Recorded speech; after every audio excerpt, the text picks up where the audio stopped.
Le printemps n'est pas encore à nos portes, mais déjà les organisateurs des classiques cyclistes présentent l'un après l'autre leurs bijoux. C'était le cas jeudi midi au Palais provincial de Liège de Christian Prudhomme, le directeur cyclisme d'Azo, Amaury Sport Organisation, venu exposer vidéo à l'appui, mais aussi commenter les profils des deux courses.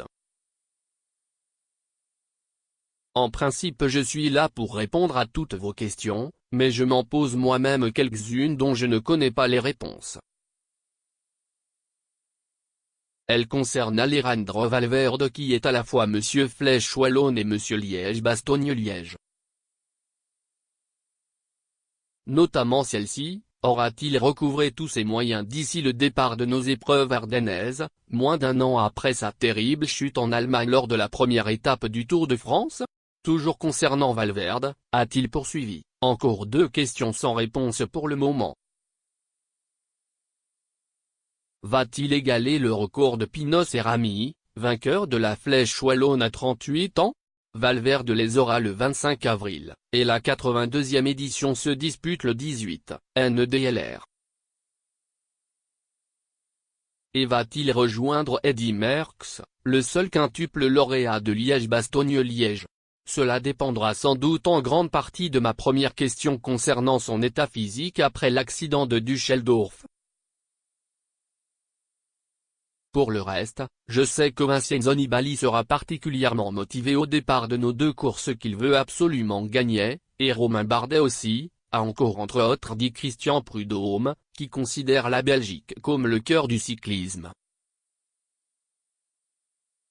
Il a souligné que le podium de 2017, Valverde, Daniel Martin, Dylan Théin, mais aussi d'autres spécialistes de ce type d'épreuve comme Julian Alaphilippe, seront de la partie, et opposés à des coureurs de Tour, Bok Mollema, Ilnur Zakarin, ou Oren Barguil, pas forcément moins désireux que de l'emporter.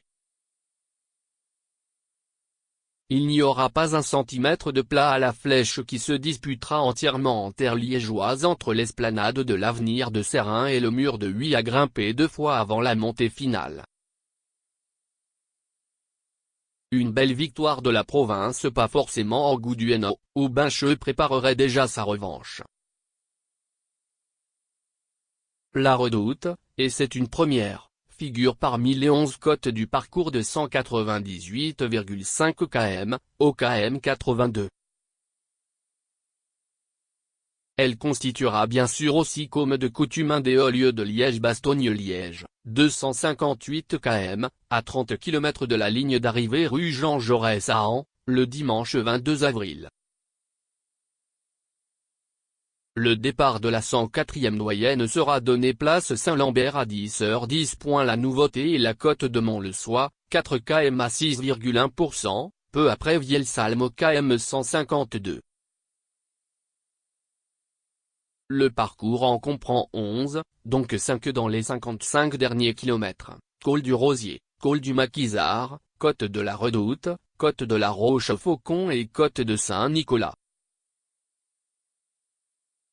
Alejandro Valverde a gagné la Flèche Wallonne en 2006, 2014, 2015, 2016 et 2017, et Liège-Bastogne-Liège en 2006, 2008, 2015 et 2017.